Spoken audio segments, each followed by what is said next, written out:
So the platform stability, quality has all to play the role, but the pinnacle is the trust that you build with the stakeholders and the data consumers. And it's very important because you can lose it very easily.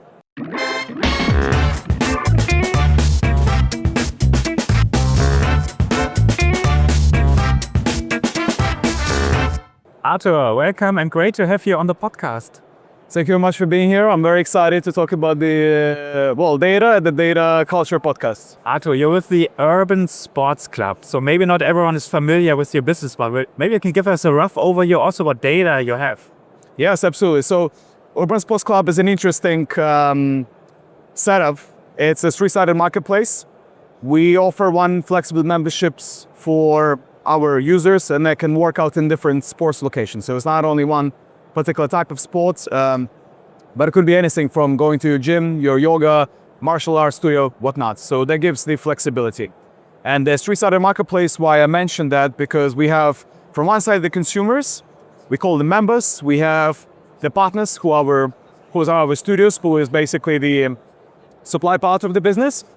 And we also have the corporates, and this is the companies that are using Urban Sports Club to offer to the employees for the well-being generally, so as the benefits. So that's our business model. We unify all of those sides together. In terms of the data, is also quite exciting because if you can imagine, there's a lot of like behavioral data that users are producing as well from interacting with our products. We also collect a lot of information on the behavioral signals. We collect a lot of information from our partners, sort of also giving them insights related to the members and how they interact with their particular product, and the same side corporates as well, right? So how effectively, in aggregated form, like employees are using the offer that is given to them, and gives us a lot of really opportunity to work a lot with this data, building predicting models, building the same like things that can help us predict churn or like grow the member base, or generally do a lot of personalization to our members. Can you give us an impression about size? So how big is that company? Yeah, so we are at the scale-up stage so far. I mean, it's around 400 people, like at Urban Sports Club, and we are present in 8 different countries in Europe. And I think in terms of the numbers, what I can mention is we have around 13,000 partners that are part of our network. So it's quite flexible for our members to have a great choice of things they can do.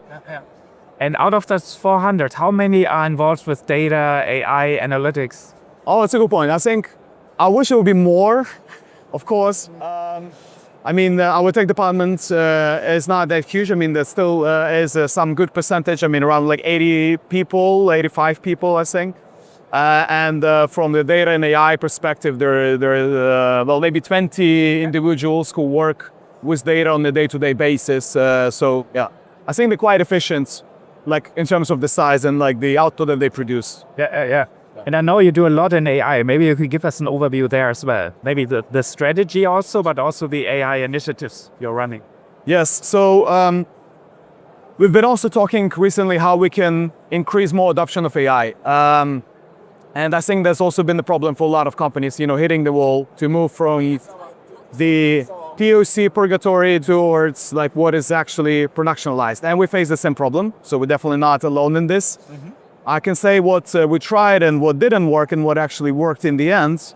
So far as we started like doing a lot more innovation hackathons together with the teams of how can we bring some of those topics that can be really innovated on, like AI included, and that was really good effort. But I think our challenge was we asked people to innovate every 6 weeks continuously, and you can't really force the innovation to be on a continuous basis. And at the same time, we also tried approaches like the AI governance board and things like assessing every initiative from the every AI initiative from a perspective of the business impact and what kind of effect that would have on the business in the long term. But I realized that we introduced a bit more complexity bureaucratically to this. So what really worked for us is basically integrating this within our existing processes And this is the objective key results, so which a lot of companies adopt on some half-year basis. We have initiatives that happens every 2 weeks. And all of the AI products, all of the AI initiatives that we plan to go live, they go through validation, business impact, and then assessment of who is building this, who has the clear ownership on the end product, who's going to maintain that, and most importantly, what's the impact of the business in terms of metrics and revenue and whatnot. Okay. So, what maybe had the biggest impact in terms of AI adoption? Yeah? So you mentioned like the hackathons didn't really work if you do them too often. Yeah. You mentioned linking to business OKRs, which makes a lot of sense. So maybe what do you think drives adoption the most? Yes, I think it's an interesting question. And generally, if we open up AI to everyone within an organization, I mean, and without controls, the adoption could be 100%. But it could definitely harm, I think, us in the long term. So really need to think about this sustainably. From a perspective of the business and the impact that we calculate, I can give examples maybe of 2 projects. And I think a lot of companies have challenged how to really measure the impact of AI within the business. What worked for us was automating some of the flows that would take, let's say, a lot of effort from a human standpoint. And let's say we have a project that we are testing right now to optimize a lot of the content from our partner network. Okay. As I mentioned, we have 13,000 partners. Not all of the content is uniformed, and we want that to be according to some guidelines. So we use some LLMs and like workflows to validate the content, find the information that is relevant to our members in terms of amenities and what they can expect when they go to a physical studio. So now we have a team that is doing this part of onboarding for the partners, and it might take them 40 minutes to find this all information online, research the opening hours, input that into text, validate, translate to different languages, and post it within our platform. But what we are testing right now is AI workflows, which also takes human in the loop to validate a lot of this content externally, infuse this with our database information about the partners, and with all of the loops and the system, it takes 7 minutes now. And I think it's a very clear signal for the business. And what used to take 40 minutes, like for a professional, now to like 7 minutes of time, is definitely an improvement, and you can multiply and really turn into monetary value. What does it mean from the business in terms of the productivity? So that's the one. So that's like a clearly measured productivity gain, just in time. But yes. Okay. You mentioned 2 yeah. projects. What's the second one?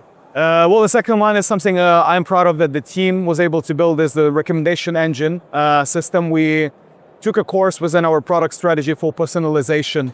And one thing that we built was the recommendation engine that offers our members like a mix of things that are relevant to their particular workout strategy, or generally what they like, but also balances this out in terms of like user sports cost and having business engine on top. So there is also an example not in productivity gain, but we can also measure the impact on the member base. The challenge is, of course, if you are an established member and you are having your routine, there is less likely for you to be swayed and completely change your sports routine. If I'm going to this one gym, I'm not going to go to a different one that is maybe 50% or 50 cents cheaper. But we find that we can impact the users to help them navigate as they register within our offer, and then they're still discovering and building those habits. And it's way easier to show them, what might be relevant for them, what they don't know where to start. So we also have some good impact that we can actually take from those examples, and we can translate it as well in a lot of the business metrics too. Okay. Do you also have a big topic around getting data ready for AI? Something you care about, or where you have Absolutely. Absolutely. I think if we are not able to get the data ready, like a lot of our projects could fail, and that was one of the examples that we also try to build our AI agents for analytics. They did fail because the adoption was not that great, but also we had to connect every new data set that would be created with more context on to enable that agent to run proper SQL queries with the context of this data. So, and it is very important like to have really clear metadata, clear lineage, validated information to effectively plug in AI out of the box. Regardless of AI, I think this still is the objective of a data team and data platform as in general, because you have to run the business. So having this like for AI is just like, is a bonus anyway, but this is a core objective of a data team, to have data and accurate assets altogether. That makes a lot of sense. If you recommend people running data teams or involved with that to focus on one topic, what would that be? What has the biggest impact in terms of data? Because you mentioned a lot of things that all have an impact, quality, lineage. What is the one thing that, from your experience, that has that's the most important? Oh, it's very challenging, I think. I mean, there are like technical things, but there's also institutional things. It's like, and I think like as a data leader, talking from a data leadership perspective is definitely convincing, people that data could be trusted, and we build those trust gradually, right? It is easy to lose this trust overnight, but it's very hard to build this. It takes a lot of time. If your pipelines are not ready before 10 a.m., on like 5 consecutive days, people will stop looking into those dashboards, right? So the platform stability, quality has all to play the role, but the pinnacle is the trust that you build with the stakeholders and the data consumers. And it's very important because you can lose it very easily. Okay. If I hear right, that contains, let's say, process reliability. Yeah. So being able to provide the data, but also the content. Yeah. The quality of the content. Yes. Okay. Very good. Let's get back to AI. And you mentioned your team. You mentioned some use cases. What were, let's also think a little bit about data culture. What were in your team maybe the biggest shifts and changes you have observed? Yes, I think data culture is an extremely important topic. I think that really something that cannot be mandated from the top, but it's often something that comes from the bottom up. You can adopt like a data policy or anything that will try to kind of govern, and create that kind of culture. But the only thing you could do, let's say, is the management. I mean, you can only lead by example, to establish a good data culture. At the same time, you have really to rely on a lot of the individuals bottom up who are embodying this culture. And what I mean by that is particularly people who are curious, let's say, to explore new tools, who are curious to ask questions why, right? Who are curious to like validate data, makes things better within your systems generally. So that is, to me, is the good example of the great data culture. But it starts with individuals, it starts with teams. It starts with ability for them to learn and using educational budget. And I don't think an amount of trainings can really change that, because the trainings for data culture, whatnot, is something that, new people will come and then you have to do it all over again. And that is a bit of a challenge. So yeah, it starts from the bottom up, I think. Okay. But still, you also said leadership is important. And when you meant like leading by example.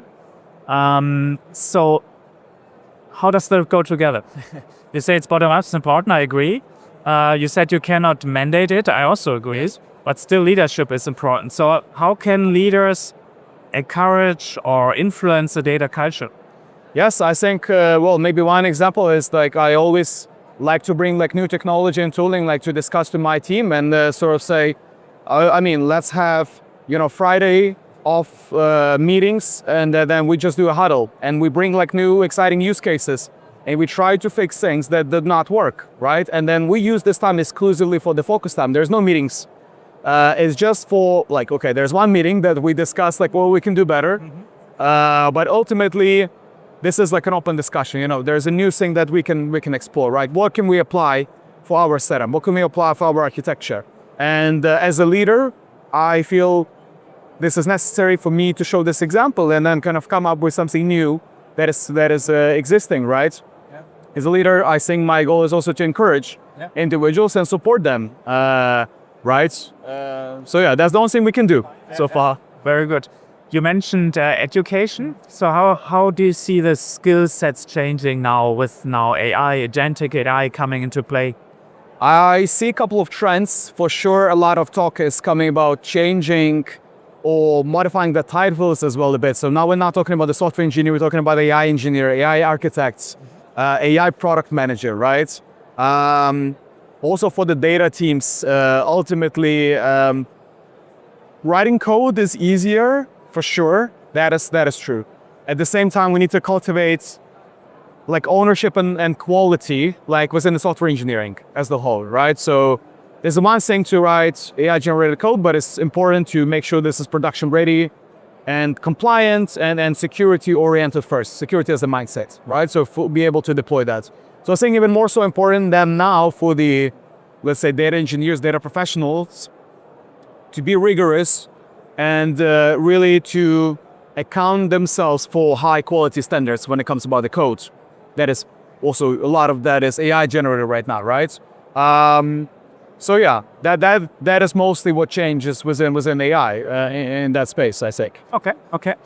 Do you also experience here in the, let's say, in the overall population in your company, the overall employees, that AI also might impact them, for example, their jobs?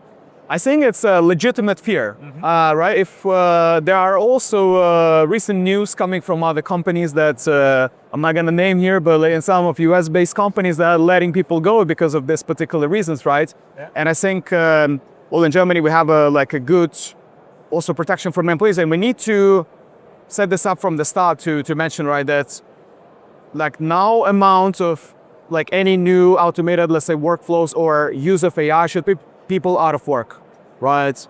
Like ultimately, we should not expect more out of individuals if we take a subset of their, work duties from AI, I think. And that time should be used for more creative, thinking and expansion and generally improving technology and the stack and architecture, whatever we have it, right? So again, I think everybody have their own concerns and we cannot, of course, fix them with the magic wand. The only thing we can do as leaders is address those fears, address those concerns, and then basically mention, well, I mean, like, we're not gonna do any shortages because purely of the, AI, taking a subset of your work. But as, let's say, an engineer, the data professional, having AI as a companion and working with that, I mean, you have definitely, more competitive advantage now on the markets and generally in a workplace. So I think people should not act out of fear, but they should act out of curiosity and such. Yeah, that makes a lot of sense. Maybe look into the future to end this discussion. What changes can you foresee, or what interesting projects are you working on? So what will happen, let's say, in the next 12 to 24 months? For us, I think we also looking to expand a lot of our offering at Urban Sports Club, and also, as I mentioned, like looking into integrating a lot more partners that will be available for our members. So that also will come with the challenges of the data quality, bigger volumes of data that we need to make sure we have good standards for. And one of the trends that we are looking into, of course, is also building more hyper-personalization for our members. Okay. And from a product perspective, is looking into communities, because we think community is a driver for like good engagement for everybody who wants to do sports. It's way easier to really be productive when you have a peer pressure or community in general. So I think that's something that will help us, and that a lot of data products could also be based on top of some of those like product strategy features, because we really want to see like the world when people lead active and healthy lives, and that's our mission statement. Yeah, excellent. Very nice. Good luck for you. Thank you for all these endeavors, and see you soon. Bye-bye. Thank you very much for the talk.